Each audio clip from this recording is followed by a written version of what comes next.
Okay, good morning, everyone. Good afternoon. I'm sorry. Good afternoon. Good afternoon today. Usually when we learn the Chumash, but in this week's Torah portion, we pretty much finished the main part of it, except the couple interesting details that maybe we'll do tomorrow.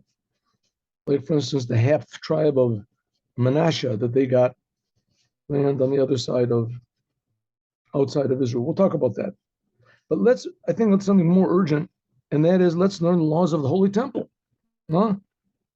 Now, in the 3 weeks when we are so concerned with the absence of the Holy Temple, as the Rebbe stressed many times, that one way to correct the situation is to learn the laws of the Holy Temple.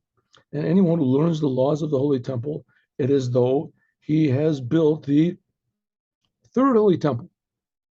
So first of all, let's have a general look at what the Holy Temple is supposed to look like. Ready? Here we go. Let's see. Will this come up? I hope this will come up for me.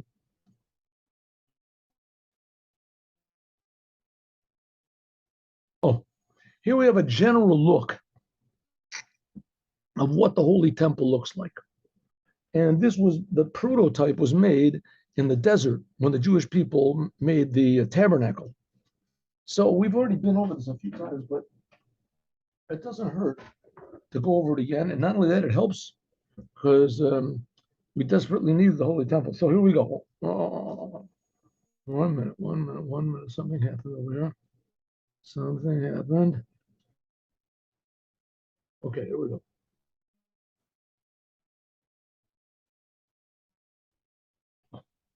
All right, so this is the basic layout of the Holy Temple. Somehow or other, don't ask me how it's going to be, but it's going to come from heaven. The third temple will come from heaven and it will land exactly where it's supposed to be, because there's a big question about where the altar was, the outer altar, where it was. It has to be exactly in the right place. And that exactly right place, only a prophet can really determine. So that's another reason for saying that we can't just take it on ourselves and just build that temple. What are we waiting for? We're waiting, first of all, Mashiach. He's the Rambam writes clearly, Maimonides, that he's the expert on the topic. And in fact, in a way, there's no other expert on the topic. And nobody disagrees with what the Rambam says as far as the temple goes. Nobody. At least nobody of his caliber. And he's very clearly, and we're going to learn some of the laws of the Holy Temple. But let's have a look right now. There are basically three areas in the temple. There is what's called the devir.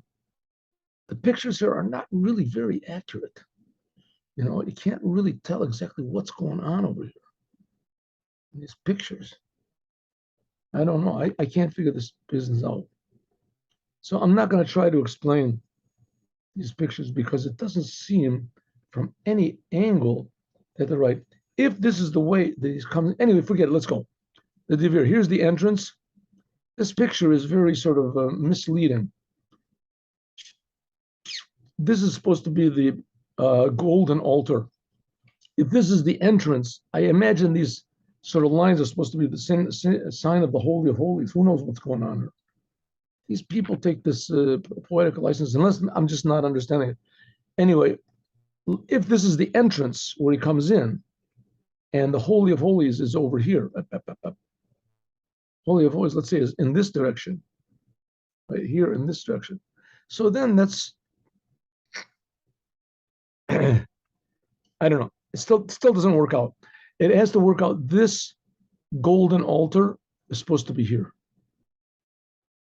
And when the Kohen comes in, so this is on his left. This table, this is the showbread table, which is a very terrible look at a picture of this. I don't know how these people put it in. I mean, it's just not totally not accurate at all. Okay, let's just get rid of these pictures. It's very sort of aggravating.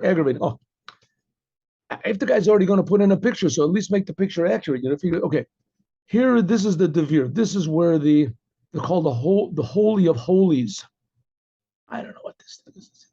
Holy of Holies. Anyway, in the Holy of Holies was only one thing, and that is the Ark with the tablets. The Ark and the tablets. How did the Ark and the tablets look like? It was like a rectangle, that the wide part of the rectangle was here, and it had two poles on the short sides of the rectangle that stuck out. Only the holy priest went in here. The high priest went in once a year, and not for a very long time. He went on that day. He went in several times to do various things. Okay. Outside of that is a place called the Heichal. This Heichal, that's this picture. That's supposed to be the Heichal. See, look at this terrible picture. I don't get it. Anyway, I forget it. In this Devir is only one thing. That's it. The Ark. In the Heichal, there was on the left side were the candelabra. On the right side were 12 loaves of bread stacked up on 6 levels.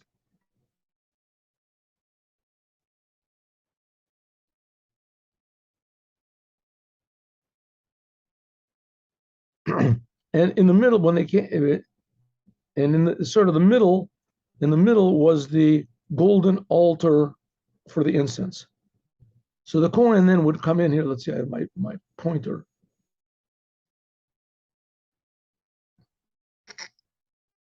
The Kohen would come in to the Heichal. The first thing you would meet, the outside part was empty. Then there would be an altar, a golden altar, a candelabra, 12 loaves of bread stacked up on these tables.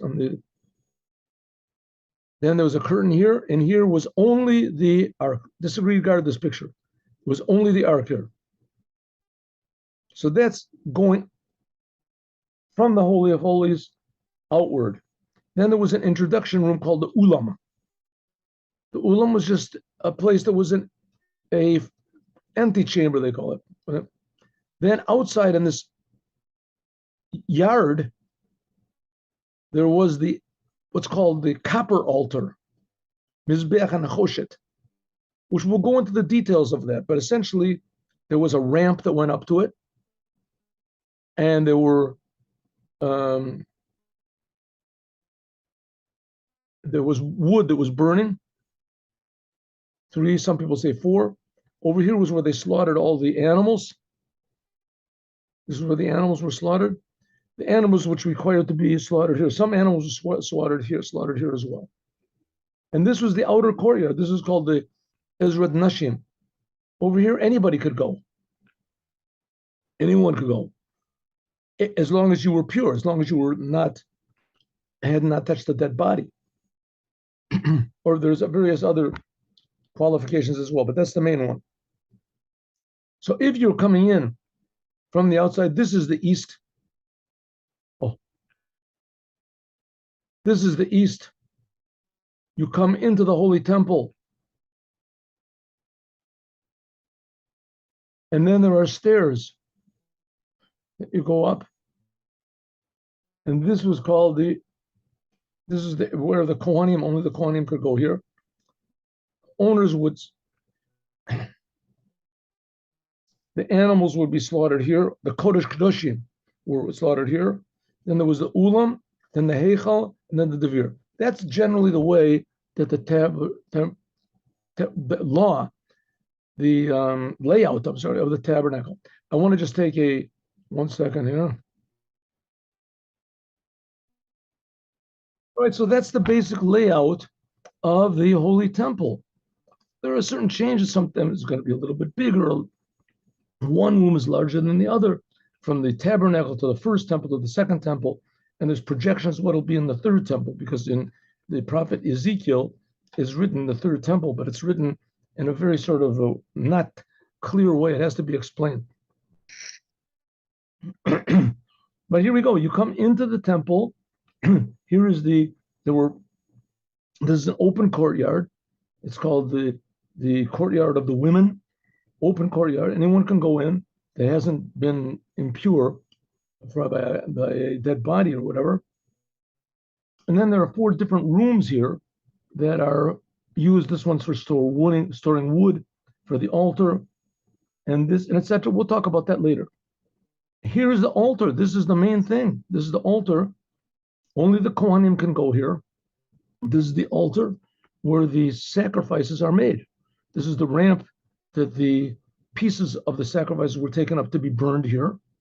We'll get a clearer picture that there was how it looked, how many fires there were going on. Here were rings that they tied the animals down in order to slaughter them, because a lot of times there were cows and sheep that had to be slaughtered. Okay. And then they would go up these steps. There was an entrance room, and then only the Kohen also could only go in here. Only one Kohen. He would light incense every morning. He would light the candles before the evening. The showbread would be changed once a week. And here we have the Devir. This is where the ark was with the holy temple. I don't know what this picture is doing. And that was entered only once a year by the holy priest. And these were rooms where things the Kohanim would put their clothes in, etc. Okay, but that's the general outlook. There it is. That's the general outlook. Now this was on the mountain in the holy temple in Jerusalem, and it was built. You can see over here. One second. They also have a picture over here. How do they have it? No. Oh, you have to go back. There's the Heichal. This is the Heichal, right? All right. Let's see. One second. If you go back, they had some sort of nice pictures over there.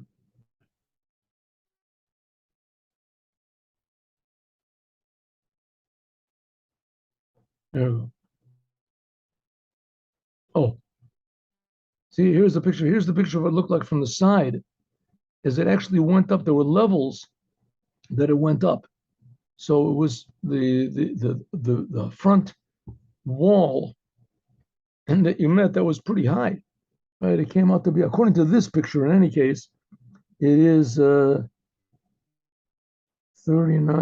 49, 57, 57 amos high, 57, I guess 67, 57 amos high. With 57 amos high means like about 8 stories high. This outer, this is how it was built up on ramps, so to speak. This front. There's another place I read there where it says it was higher than that. Okay, let's have a look.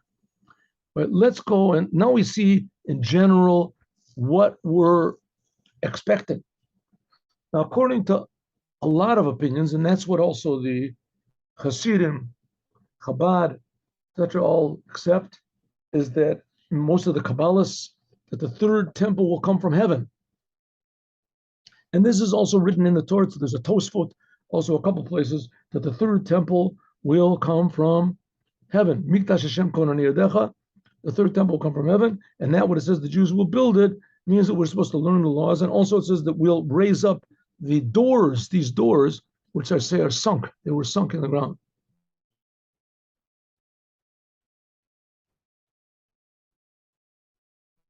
Okay. Let's learn a little bit the laws from the Rambam. See if we can get this over here. Start from the beginning.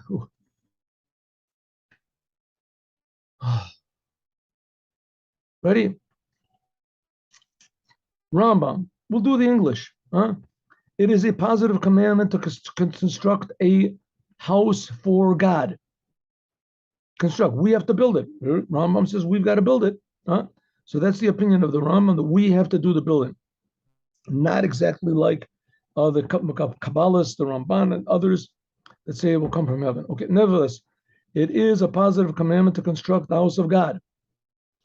And the purpose of this house of God is to make sacrifices to be offered.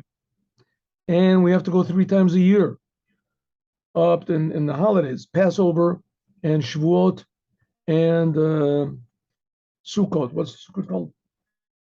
Tabernacles. The sanctuary that was made by Moses is explained exactly in the Torah. But that was only temporary. We'll see how temporary it was. It lasted like 480 years. We'll see. Like it says, till you have not come to the proper place. After the Jews entered the land of Israel. Okay, now take out your pencils, and we'll start making calculations over here.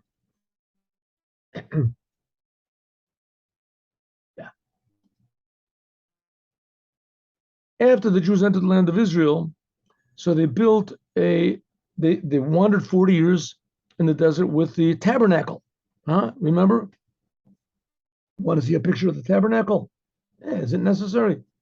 Who knows? You want to see a picture? Here, I'll show you a picture of the tabernacle. Tabernacle looked the same thing as the temple did. It was just much smaller, and the top of it was covered over by skins, animal skins, and other things. But basically, it was the same thing. There was a holy of holy. That was where the ark was with the tablets. There was outside a holy. That was where the golden altar was, and the face bread, and the menorah, right, the candelabra. Then there was on the outside, there was the big altar.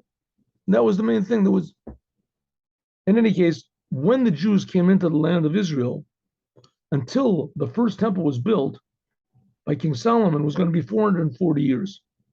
And all that time they had to have a sacrifice. They had to have some sort of a tabernacle, a temple, something to use to make the sacrifices.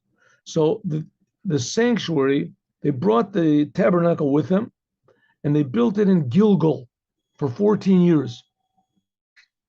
Why 14 years? For 7 years they conquered the land, and 7 years they apportioned the land to the land of Israel, to the different tribes. And then from Gilgal, this tabernacle moved to Shiloh. And Shiloh, that was like a house of stone. And there was curtains of the sanctuary over it. It did not have a roof. It was only a tabernacle. That stood for 369 years. And when Eli died, he was the last of the judges, the Shoftim. When he died, there was like 15 Shoftim, 15 judges.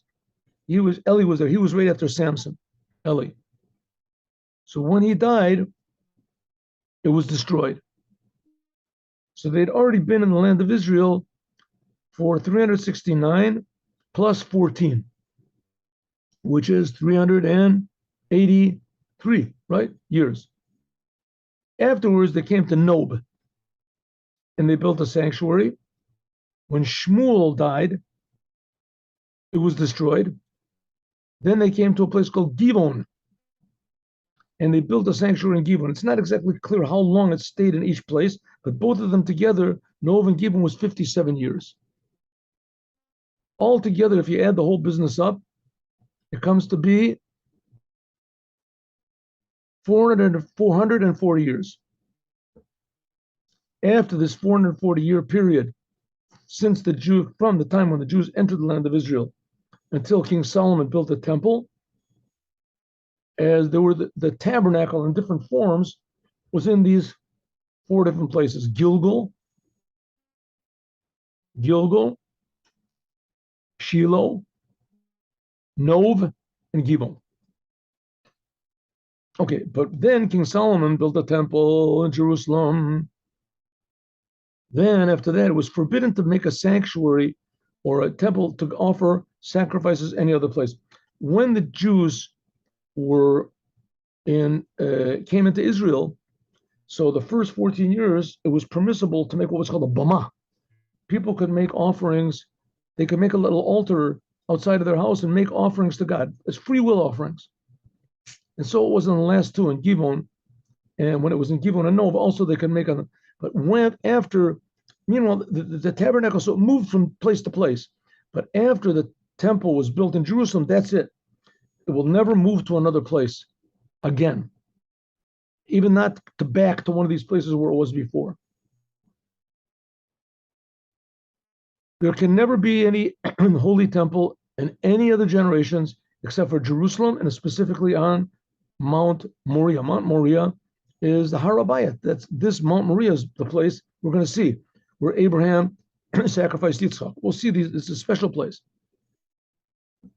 Like it says, David declared, "This is the house of God, and this is the altar for the burnt offerings of Israel, and this is my resting place forever." Right? Because David did not build the holy temple; he just set the plan for the holy temple. The design of the structure built by King Solomon is explained in the book of Kings. First book of Kings, chapter 6. talks about how King Solomon built the first temple. In contrast to the third temple, which is mentioned in Ezekiel, which is not explained at all. So it comes out that the tabernacle was exactly explained. The first temple is exactly explained. You can look in the Torah. The third temple is only sort of hinted at. We don't exactly. What about the second temple? Ezra. You know a little history of the Jewish people. So Ezra, he was with the Jewish people in Babylon. And he came back after the temple. He came back to help build the second temple. So he built it according to the Temple of Solomon and according to other certain aspects which are stated clearly in Ezekiel. Right? These are the essential elements when constructing the house. That's what we said before. Okay, the sanctuary. What's the sanctuary? That's what he called over here, the whole Heichal. That's the place where both remember we have this picture. Where is it? I hope you see it here. This is called the Heichal. This is where the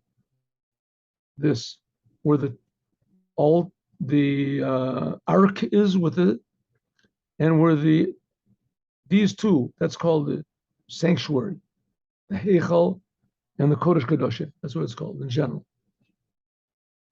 So these are the main ingredients. Let's go back.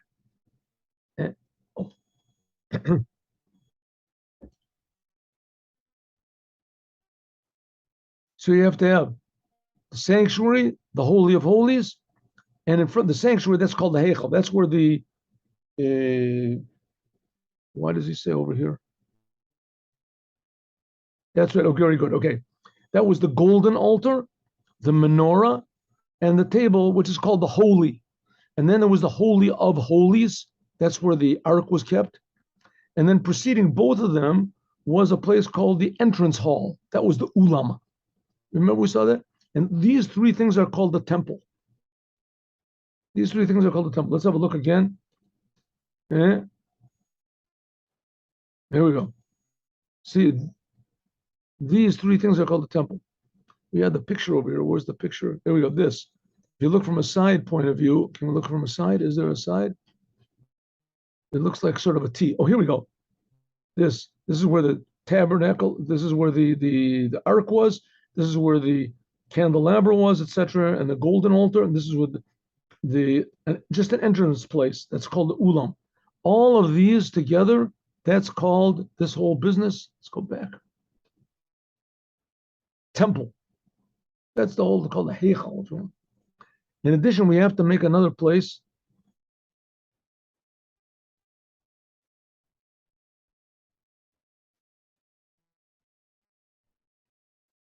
All of it, no, sorry. Okay, so all of it together is called the Mikdash. The Mikdash. So there's the Devir, that's the Holy of Holies. There's the Heichal, that's the outer part where the golden altar is, and the menorah. And then there's this big entranceway that looks like a T, that's called the Mikdash. In addition, you have to make another partition, which is set off from it slightly, and this is similar to the courtyard of the tent of meeting. This is called the courtyard. The whole business, that's what he says, is called the Mikdash.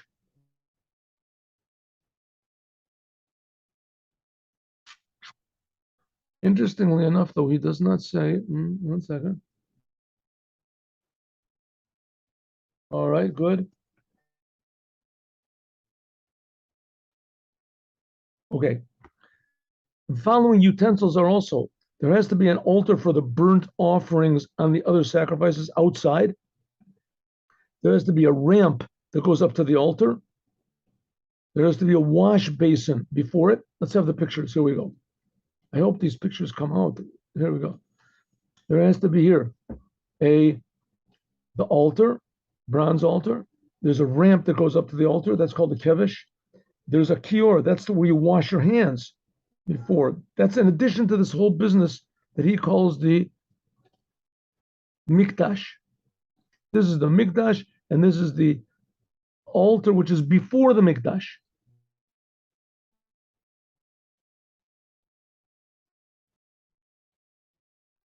Inside of this second room, there has to be an altar for the incense offerings, the menorah, and the table for the showbread. That's all of that is here in this room. Here is where the candelabra was. Here's where the 12 loaves of bread are in these tables. And over here was the altar for the incense.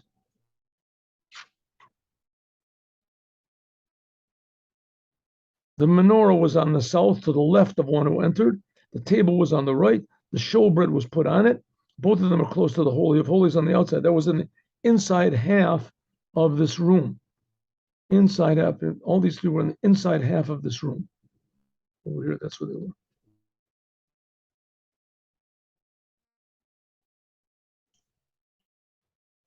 When they built that temple, there has to be large stones. If you can't find the large stones, you could do it also with bricks. Just one moment, please. One moment. Don't hang up. Don't hang up.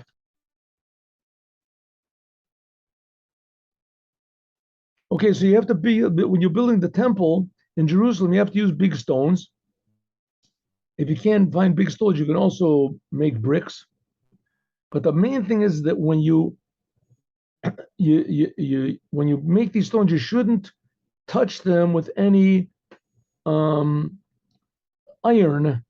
on the holy mountain. Because you have to hew them out before you take them to the mountain. There can't. That's number one. Okay, then you hew them, the stones, and then you bring them up to the mountain already prepared. Also, you can't use any wood to make it.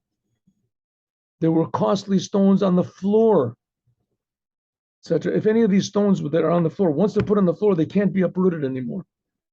Can't be uprooted.